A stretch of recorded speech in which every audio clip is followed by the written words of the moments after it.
कहबे ग्रीष्म प्रवाह को दृष्टि रखी विद्यालय गणशिक्षा विभाग छात्र छात्री एवं शिक्षक सुरक्षा बर्तमान जो छुट्टी करने कथा कौन पदक्षेप देखंतु वर्तमान ग्रीष्म प्रवाह जारी रही अत्यधिक ताती बढ़ी जहाँकि असह्य ये सिचुएशन को धरी वर्तमान अनेक जिलार जिलापाल माने भी विद्यालय गुड़ाक किछि दिन छुट्टी घोषणा करते गतकाली आमर रेवेन्यू मिनिस्टर को अध्यक्षतार एसआरसी मीटिंग होता एसआरसी मीटिंग रिपोर्ट प्रकार आज माननीय मुख्यमंत्री ये हीट वेव सिचुएशन को अनुभव करी से समस्त सरकारी एवं अनुदान प्राप्त विद्यालय तत्सहित बेसरकारी विद्यालय मानू आसंता 27/4/2026 ठारू 17/6/2026 पर्यंत खरा छुट्टी घोषणा निर्देश देइछन्ते एवं सही प्रकार आमर 27/4/2026 ठारू समस्त स्कूल गुड़ाक बंद रहिबो एवं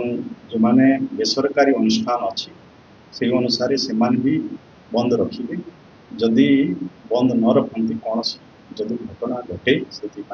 दायी रखे टीचर टीचर देखु शिक्षक मान वर्तमान जनगणना भी चालू रही शिक्षक माने से नियोजित रही जनगणना करेंगे समय को देखी से निजक सुरक्षित रखिना जनगणना कार्य चालू रही जो सरकार जमी निर्देश आसो से अनुसार से शिक्षक मान कार्य करेंगे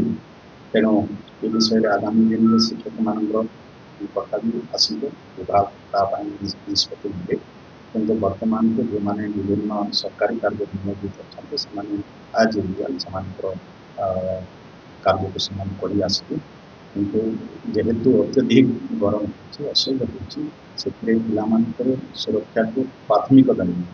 माननीय मुख्यमंत्री श्री मोहन चरण माझी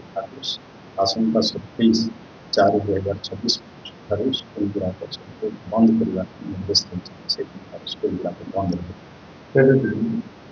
17/6/2026 पर्यंत सब स्कूल गुड़ाक बंद रहे निश्चय जो आम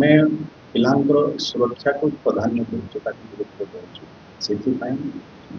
सब अंगनवाड़ी अन्य